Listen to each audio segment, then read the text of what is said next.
Berlin est-il finalement en vie? C'est une question que tous les jours vous me posez en commentaire, je vois ça tous les jours. C'est une question qui est tout le temps soulevée aussi par les sites de médias indépendants du genre Pure Break, du genre Melty, du genre 20 minutes, vous voyez les petits sites comme ça entre guillemets. Et même si vous croyez pas à ces sites, ça peut vous implanter des petites idées dans vos têtes. Donc c'est pour ça on va en parler. Et aujourd'hui, je vais essayer de vous prouver à travers divers arguments que non, Berlin ne reviendra jamais dans la Casa de Papel.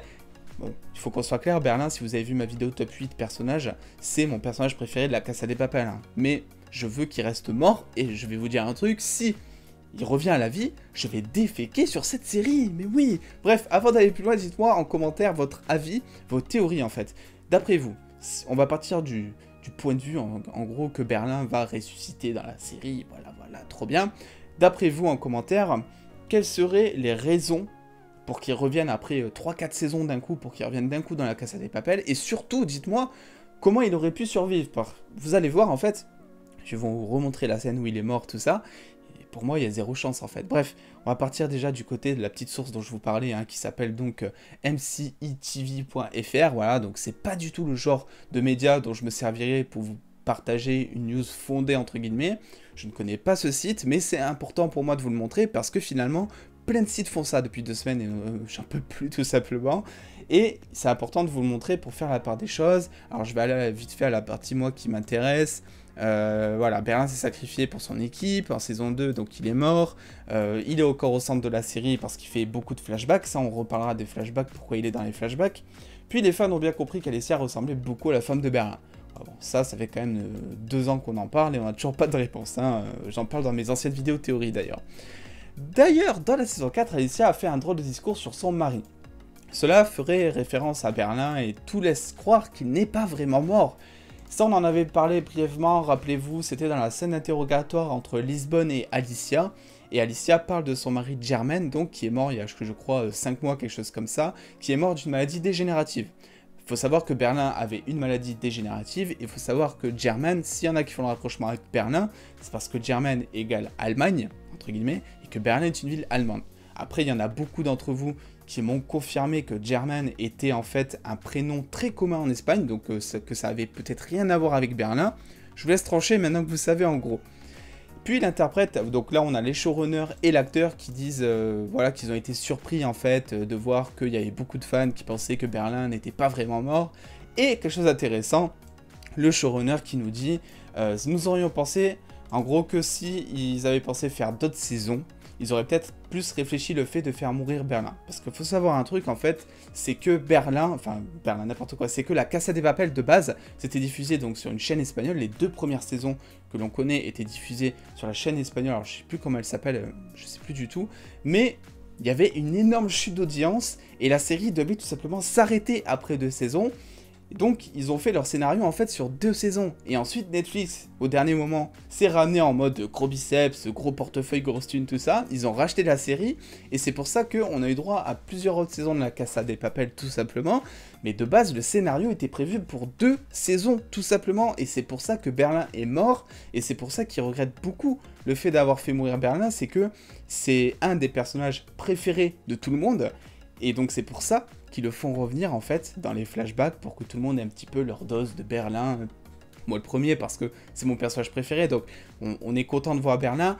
Pour autant, est-ce qu'on veut qu'il soit mort? Ben moi je veux qu'il soit mort en fait, et voilà, on va partir du côté, je vais réagir un petit peu même si c'est pas très honnête, on va partir du côté, voilà, cette fameuse scène où Berlin a perdu la vie. Alors j'ai mis la scène au ralenti pour qu'on voit un petit peu mieux, et on va voir à travers cette scène, d'après vous, est-ce qu'on peut rester en vie après ce qu'il va prendre dans la gueule, en fait, tout simplement. Voilà, donc, déjà, tous les faisceaux de lumière qu'il y a, c'est improbable pour moi. Voilà, donc, 1, 2, j'essaie de compter en même temps, les impacts, 3, 4. Putain, cette scène. Et il s'en prend encore, il s'est pris 4 balles déjà, là, on est quoi, une dizaine de balles.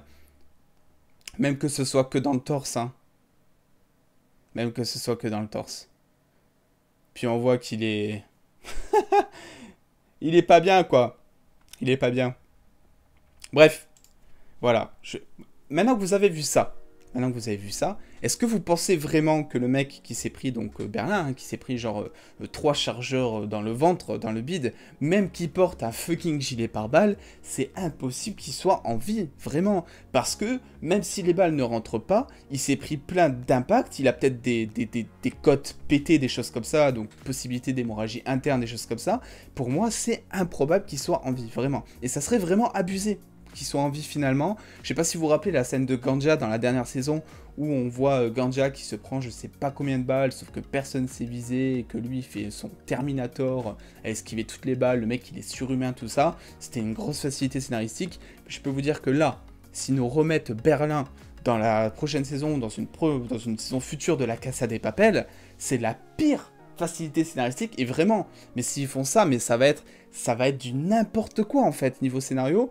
Je pense que même si les fans, beaucoup de fans en tout cas, demandent que Berlin revienne dans la série, je pense que les scénaristes, je l'espère, sont conscients que faire revenir Berlin avec tout ce qui s'est pris dans la gueule et aussi avec toute la scène qui a eu lieu, parce que je vous l'ai pas montré, mais avant ça on a quand même une belle scène entre le professeur et Berlin, une belle scène d'adieu entre guillemets. Pour moi c'était une scène parfaite d'adieu, ça ne doit pas changer. Et voilà, mais les scénaristes, ça j'espère qu'ils sont conscients, parce que j'ai pas envie, putain, s'ils nous remettent Berlin, vraiment ça serait abusé. Bref, dites-moi en tout cas vous, votre avis en commentaire. J'ai essayé de vous expliquer tant bien que mal à travers différentes informations, à travers aussi le trailer qu'on a, enfin le trailer, à travers la scène de mort de Berlin qu'on a revue, de vous donner mon opinion un petit peu plus argumentée entre guillemets. Et pour en finir avec ça, parce qu'il y a tellement de personnes qui me demandent mon avis par rapport à ça que ça fait des semaines que je me retiens d'en faire une vidéo, mais là je n'en pouvais plus avec tous les articles que je vois. Pensez du coup à lâcher le petit pouce bleu si cette vidéo vous a plu, à donner votre avis en commentaire évidemment, et à me suivre sur Instagram et Twitter, parce que Twitter, je fais un concours qui peut vous plaire, et Instagram, on partage toutes les news SVOD du moment en fait. Donc si vous voulez être au courant de pas mal de séries que vous kiffez ou autre, bah, sachez que je bosse de ouf sur Insta. Donc voilà, j'espère que cette vidéo vous a plu en tout cas, et en attendant les dos, prenez soin de vous, je vous fais des bisous, et on se dit à très vite les dos, des bisous.